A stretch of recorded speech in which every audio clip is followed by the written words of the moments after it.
Every now and again, I like to go visit a website called Everyday Feminism. Because while feminists are as amusingly stupid as goldfish, you're not allowed to keep them in a bowl of water on your desk. Today at Everyday Feminism, we find an article called 5 Simple Questions That Will Help You Avoid Unintentional Cultural Appropriation. Now, cultural appropriation is when a member of one culture uses or wears something that is generally associated with another culture. This is a very bad thing to do because it suggests that we're all children of God sharing a small planet together and should be able to borrow interesting costumes and costumes from one another at will in a spirit of love and harmony. Who wants that? An example of cultural appropriation would be if a white girl wore dreadlocks and said things like, "I be a white girl, but I think dreads is the schnizzle." This would, of course, be cultural appropriation from blacks and would thus give a black girl the right to beat the white girl up. That would in turn be cultural appropriation from the Sicilians, who would then be allowed to bury the black girl in cement, leaving the white girl free to wear the dreadlocks.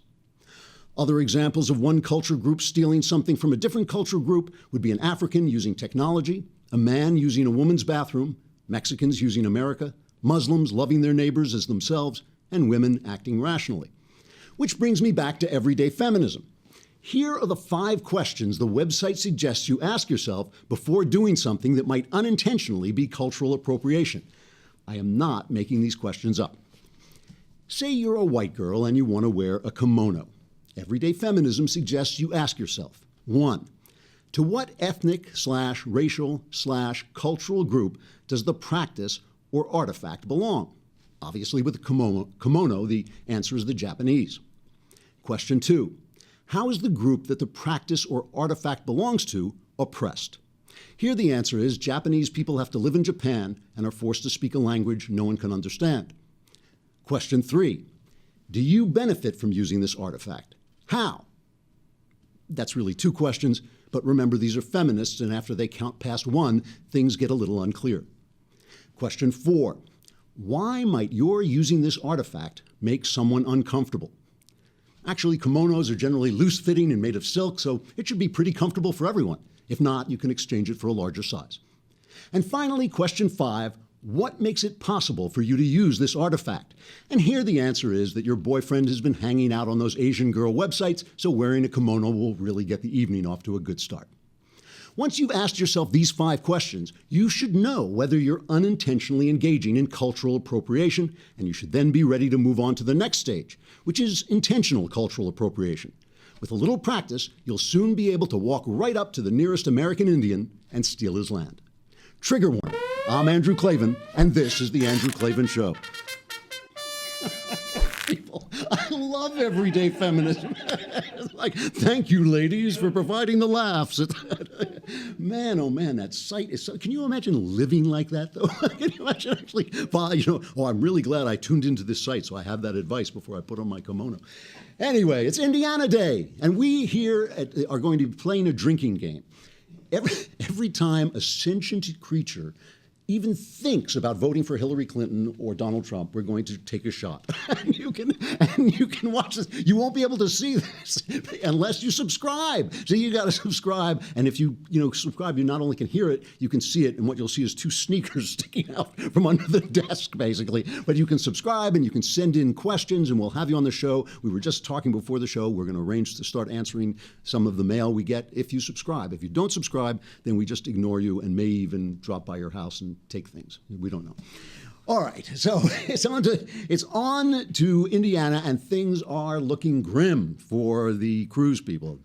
Ted Cruz is not happy. Not only there's a poll out today, a Gallup poll, and this is not about the voters. This is how Republicans see Ted Cruz. Okay, there's a Gallup poll that says Ted Cruz, who's attempting to hold on to the narrowing possibility that he can wrest the GOP nomination away from frontrunner Donald Trump, faces a crucial Indiana primary on Tuesday. Meanwhile, and perhaps ominously for Cruz, he has run into headwinds among Republicans at the national level. His image has essentially nosedived over the past week or two, while Trump's image has become more positive.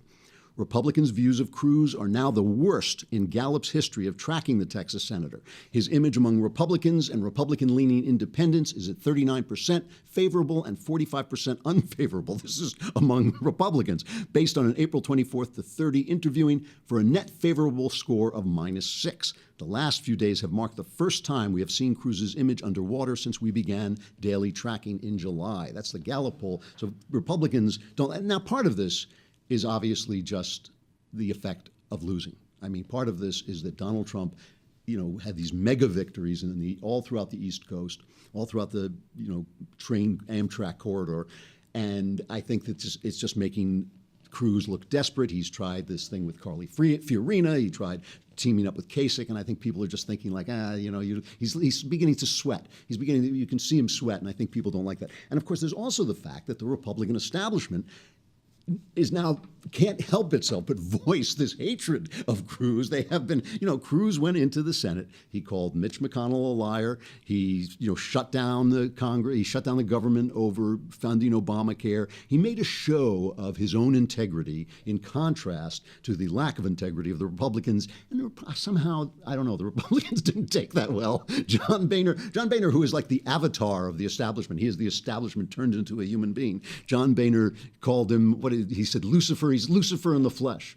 And the Satanists objected to this. The Satanists objected to Lucifer, their hero, being compared to Ted Cruz. It says, Magus, Peter Howard Gilmore, the high priest of the Church of Satan, said in a statement, having a conservative Christian likened to Lucifer, someone who opposes equal rights for same-sex couples and promotes the ability to deny services to people with different values, we Satanists see as besmirching the positive, heroic aspects of Satan as portrayed by Milton in his epic poem, Paradise Lost. So that rumbling you heard was John Milton rolling over in his grave. That's not what I meant. So these guys took an English class in college. They took like English 101 and read stories about Satan as a hero in Paradise Lost. Anyway, now Cruz is reduced to claiming that he and Boehner never worked together at all. We have here's Cruz responding to this. I don't even know John Boehner. During the government shutdown, I reached out to John Boehner, and I offered for Michael Lee and me to come over and work with the Speaker. Can we resolve this and actually get something meaningful done to stop the disaster that is Obamacare? John Boehner's response was, I have no interest in talking to you. What possibly could be accomplished by having a conversation? No, I will not meet. So when he says that I'm the worst guy he's ever worked with, he's never worked with me. The thing to understand about Washington, actually Boehner's comments reveal everything that is wrong and corrupt with Washington, everything that you're angry with.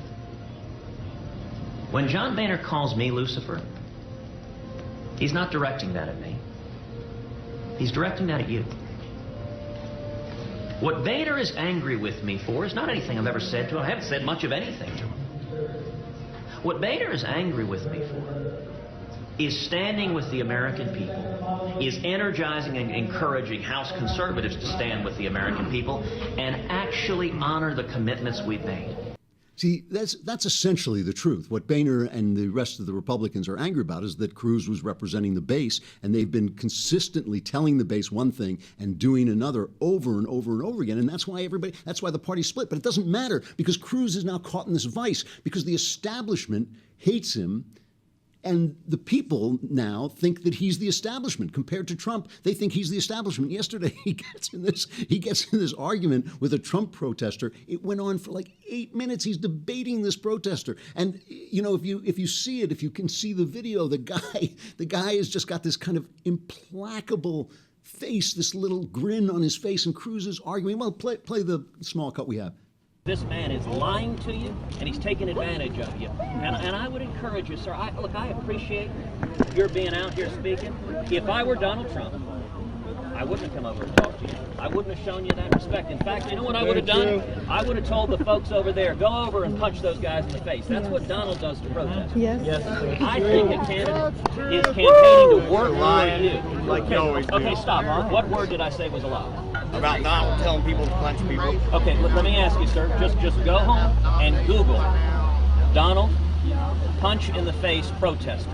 And at his rallies, look, this is on national television. It is. You can watch True. the facts of him standing at the podium saying, punch pay that his guy in the legal face. fees. I mean, and in fact, he says I'll pay your legal fees when you punch him in the face.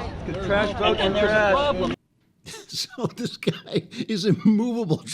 Cruz he's citing the Constitution, he's citing the facts, he's arguing, he's debating. The guy's going, "We don't want you here. We don't want." It's kind of like now Trump has secured the oxycontin vote. I mean, everybody on oxycontin. It's like Donald Trump will stop the pain that I'm in when my oxy prescription runs out. It's like, and that is the election in a nutshell. I mean, Cruz thought he was going to go out with the principles of the base, with the ideas of the base. And he didn't realize they don't want the principles, they don't want the ideas, they want their feelings personified. They feel cheated. They feel that America has lost its stature in the world, and they want those emotions personified. It doesn't matter why. It doesn't matter what the idea, whether this ideal fixes or that idea. They just want that anger personified, and Donald Trump is going to do it. Andrew Sullivan, I'm not a big Andrew Sullivan fan. He kind of paraded himself as kind of like was the old Milo Yiannopoulos. He paraded himself as the gay conservative kind of. He had this website, a blog that he did. And he went crazy over Sarah Palin. He had this obsessive thing about where her children came from and where their children really here. It was really nuts. But he's written a piece for New York Magazine, which basically says America is now ripe for tyranny because we've become too democratic. And it's a very interesting piece because I always kind of suspected I didn't really trust Sullivan's conservative bona fides. He always just sounded like a sort of Democrat with a little bit of wisp of good sense. But this does sound pretty conservative. He talks about reading Plato, the philosopher, not the colored clay. And Plato didn't like democracy, first of all, because they killed his mentor. The democratic Greeks killed his mentor, Socrates. And he wrote his dialogues through Socrates. He made Socrates a character, and Socrates would proclaim his philosophy. And in the Republic, he takes on democracy, and he doesn't like it. Plato asked a very simple and disturbing question, which is, who is wise, the many or the few? And obviously, few people are wise, not the many are wise. And so he said, well, why should the many then have the right to vote and to decide the government? Now, he didn't know about the wisdom of crowds, which is an argument against it. But Sullivan has a take on Plato's Republic. A little bit, I'm not sure how much of it, it's been a while since I've read the Republic. It's a little more Sullivan than Plato, but still. Here's Sullivan writing about it in New York Magazine. Socrates seemed pretty clear on one sobering point, that tyranny is probably established out of no other regime than democracy. That's a quote from the Republic. What did Plato mean by that? Democracy for him was a political system of maximal freedom and equality where every lifestyle is allowed and public offices are filled by a lottery. And the longer a democracy lasted, Plato argued, the more democratic it would become. Its freedoms would multiply, its equality spread, deference to any sort of authority would wither, tolerance of any kind of inequality would come under intense threat, and multiculturalism and sexual freedom would create a city or a country like, quote, a many-colored cloak decorated in all hues. Sullivan goes on, the rainbow flag polity, Plato argues, is for many people the fairest of regimes. The freedom in that democracy has to be experienced to be believed, with shame and privilege in particular emerging over time as anathema. So shame and privilege are the worst things that can happen, which does sound very much like America today. Sullivan continues, but it is inherently unstable. This democracy is inherently unstable as the authority of elites fades, as establishment values cede to popular ones, views and identities can become so magnificently diverse as to be mutually uncomprehending. And when all the barriers to equality, formal and informal, have been removed, when everyone is equal, when elites are despised and full license is established to do whatever one wants, you arrive what might be called late-stage democracy. There's no kowtowing to authority here, let alone to political experience or expertise. And this is when a democracy has ripened as fully as this, Plato argues, a would-be tyrant will often seize his moment. This is where the tyrant comes along and sort of says to people, you are being abused by the authorities, you have the right to do anything you want, and I will represent those feelings that you want. So it's a well-written piece and worth taking a look at. And Sullivan was on TV. He was on Hardball with Cruzs Matthews, and he pointed out that Bernie Sanders is he says Trump is a demagogue. He called Trump a couple of other choice things as well on language I don't usually hear on MSNBC. But he said Bernie Sanders is a demagogue as well, because he keeps saying, the billionaires, it's the fault of the billionaires. Like the billionaires haven't done anything to us. They haven't taken anything away from us. It's not the fault of the billionaires. We have, what's happening right now is we have an economy that is a tremendous transition. It's becoming global. It's very difficult. Some people are winning, some people are losing. But we also have a government across the West, not just in America, across the West, that is doing the wrong thing by over-regulating that economy instead of letting it free so little guys can rise up through the ranks. Okay, so people are angry. He points out that Bernie Sanders yesterday, he kind of pulled the same, he sounds just like Trump. He pulled the system is rigged too. He's going to push for an open convention too. Let's hear what Sanders says. It is virtually impossible for Secretary Clinton to reach the majority of convention delegates by June 14th with pledged delegates alone. She will need superdelegates to take her over the top at the convention in Philadelphia. In other words, the convention will be a contested contest. We believe that we are in a very strong position to win many of these remaining contests, and we have an excellent chance to win in California, the state with far and away the most delegates. Those superdelegates in states where either candidate, Secretary Clinton or myself, has won a landslide victory, those superdelegates ought to seriously reflect on whether they should cast their superdelegate vote in line with the wishes of the people of their states. So there's Bernie making the exact same argument as Trump, which is that the people are being cheated. He used the same words. He said the system is rigged. Exact same words. That the people are being cheated. And on the Democrat side, of course, he's right. The machine, they use those superdelegates to lock in the machine politics of the Democrat Party. How else could somebody like Hillary Clinton rise to the... And by the way, speaking of demagogues, for some reason, Hillary Clinton always gets a pass. These proto-Democrats, they can see everything that's wrong with Sanders, they can see everything that's wrong with Trump, but they can't see that Hillary Clinton is just as big a Democrat. She tells each person, here she is speaking to the NAACP. I mean, this is actually amazing when you think about it, and I'll tell you why afterwards. Listen to her first. We cannot let Barack Obama's legacy fall into Donald Trump's hands.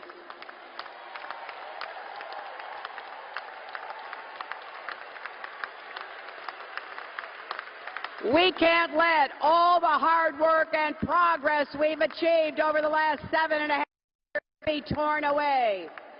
We have to move forward together. We have to bring our country together. We have to keep working toward that more perfect union. That mission feels more urgent than ever now that the Obama presidency is coming to a close. We've been blessed to have this strong, thoughtful leader sitting in the Oval Office and an exceptional First Lady by his side. They have made us proud.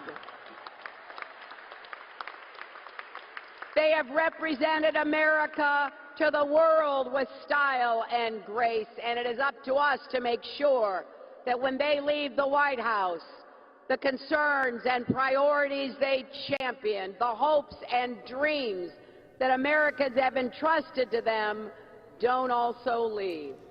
What's insane about this is she's in Detroit. She is in Detroit. Outside the walls of that room is the smoking ruin of every Democrat policy brought to life. It is just a city that has been reduced to rubble, as Chicago is being reduced to rubble now, as New Orleans was reduced to rubble by Democrat policies, and they're applauding. We need to preserve the Obama legacy, and it's the NAACP, so they're black people. What has Obama done for black people? What has he done for black people except be black? Which I'll admit, that's actually something. I get it. I get the symbolism of that, but the crime is rising in their neighborhoods. Their economics, their unemployment rates are skyrocketing. he's done nothing. They're in Detroit and they're applauding. They're like, yeah, give us more rubble, give us more destruction. What do you know? What do you do? You know, so they're all demagoguing. We're getting this thing where it's like the people have to have their voice. And what's especially interesting, and it's especially interesting that Andrew Sullivan wrote about this, being a gay guy. It's especially interesting how in Plato's analysis of the fall of democracy, that the increase in sexual and personal freedom goes hand in hand with a decrease in political freedom. I mean, and the founders all said this. The founders all said that the Constitution is a document for a religious people. If you're not a religious people, you can't be this free. You cannot be this free. The government has to control you if you can't control yourself. And we're sort of seeing that. And what is especially interesting to me about this is if in Indiana things go pear-shaped, if Trump and Hillary come out of Indiana as the presumptive victors, which right this minute it looks like they will, we don't know, but let's say this happens. If Trump and Hillary come out, all the social questions are off the table for the next 4 years. I mean, let's face it. Obviously, Hillary is a leftist, so she's just for doing whatever you want, and everybody's equal and everything is equal. And Trump is a liar about this. I mean, he certainly, Cruz is right. He's a guy with New York values. He certainly doesn't care anything about gays, gay marriage. None of that matters to him at all. And he says he's against abortion, but he's lying. I mean, he's lying the same way Obama lied about being against gay marriage. Now, here's the thing. I'm a New York guy myself. I have New York values too. I don't care what people do sexually. And in fact, it offends me when people link abortion and gay marriage in the same conversation, that those are all the social issues. I mean, it seems to me quite different question about whether a baby has a right to live, to stay alive, and whether two guys have a right to declare that they're married. But what is true is that when you strip away any sense of right and wrong, when everything becomes about tolerating difference, I mean, because let's face it, a genius is abnormal, and so is a serial killer. The only question is right and wrong. You have to be able to ask those questions. And if we can't ask the question about whether gay marriage is right or wrong, if that is an offense, if we can't ask the question about whether a guy going into a girl's bathroom is right or wrong, is that good or bad, and we can't ask the question about abortion, whether it's right or wrong, if that's just an offense against freedom, if everything is an offense against freedom and nothing is a question of right or wrong, we eventually lose our humanity. There's a video, I'll show you this brief clip of a video of a Right to Life group. I can't remember, it's called Created Equal, I think. Goes out to a college campus and interviews a woman who is protesting in favor of abortion. And they ask this woman, at what point does it become wrong to abort a baby? 8 months? What about 2 minutes after the baby is born? Okay, so they asked this woman, and here's her response. I'm not going to make a blanket decision that any woman that goes out and has quote-unquote casual sex and becomes pregnant uses that it's wrong. That it's wrong. I absolutely am not going to make that judgment call. So would you make a judgment call like, 8 months pregnancy? Would you say that's always wrong to have an abortion then? It would depend on the circumstances. What about, I would want a doctor. What about 2 minutes after birth? Is it always wrong to kill that child? It would depend on the medical circumstances. I don't think anybody can answer this question. What medical circumstance? No, sorry, 2 minutes after birth. So we're post-birth, the baby's there. But I don't know what kind of a medical emergency could arise within 2 minutes. I'm not a doctor. I wouldn't even Well, what medical emergency could make you need to take a born baby outside the womb 2 minutes and kill that child? What medical emergency would cause that? You're asking me to make a medical opinion. I'm not a doctor. If there was a medical necessity involved... You cut the cord, take the baby away, you would never need to kill that child after birth. No, are you a doctor? You're asking me whether I blanketly believe it's wrong to kill newborn babies. Kill a newborn baby after that baby's been taken from the mother's womb. And I'm saying to you, I have no idea what medical necessities or what medical issues would arise that would necessitate that. So I can't make a blanket statement that I would call it murder in every case. I'm not in the operating room. I have no idea. She has no idea. Let me ask you this. Do you think when that woman was a little girl, if you showed her a baby, 2 minutes born, and asked her if it was right to kill it, you think she knew then? You think she had an idea then whether it was right or wrong? I think she did. I think she would have known on the instant. I think she would have told you without a second's hesitation that it is wrong to kill that baby. What happened to her? What happened to her? Well, let me stipulate what happened. Let me guess what happened to her, okay? You know, the power of our desire to feel virtuous is huge. When I'm talking about demagoguery, when I'm talking about the fact that people are going to the people and we've lost our faith in our elites, one of the reasons we lost our faith in our elites is our elites opted to feel virtuous instead of doing the right thing. Our elites opt to feel virtuous about Mexicans coming over the border without thinking that maybe poor people suffer when illegal immigrants come in and take their jobs. They don't think about that because they feel virtuous. They feel understanding. Elites feel virtuous when they say, oh, you know, yeah, sure, let a man who thinks he's a woman use a girl's bathroom. You know, they're not the ones who are going to get attacked. They're not the ones who are going to be assaulted or have their little girls. You know, they're going to be protected. They have the money and the status to be protected from their own decisions. When you do something that's wrong, like have an abortion, the act of turning back becomes so difficult. The act of saying, I did something wrong, I am ashamed, I feel guilty, I need forgiveness. That's a really, really tough thing to do. And if people are standing on the sidelines cheering you on to the next step, saying, don't feel bad, there's nothing to feel bad about. All reactions to people, it's just about your freedom. It's all about your freedom. It's not about right or wrong. It's not about the, you know, once, look, I want you to be free, but once you're free, you start to have to make decisions about what's right and wrong.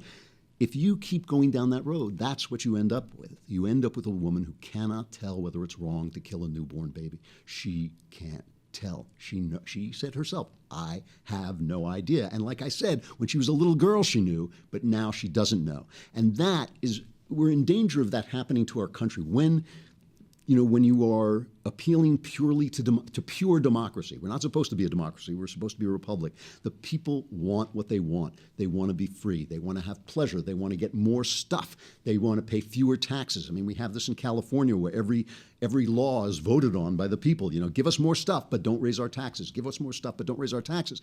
And then when they raise the taxes and they tell us that everything is fine, as they're doing now, we don't get anything for it. We don't get any new services. I mean, we are just broke, and our pensions are going to bankrupt the state. Doesn't matter. Give us what we want and don't make us pay for it. That is what the people say. When Plato was afraid of the many, when the founders of this country were afraid of the many, that's what they were afraid of.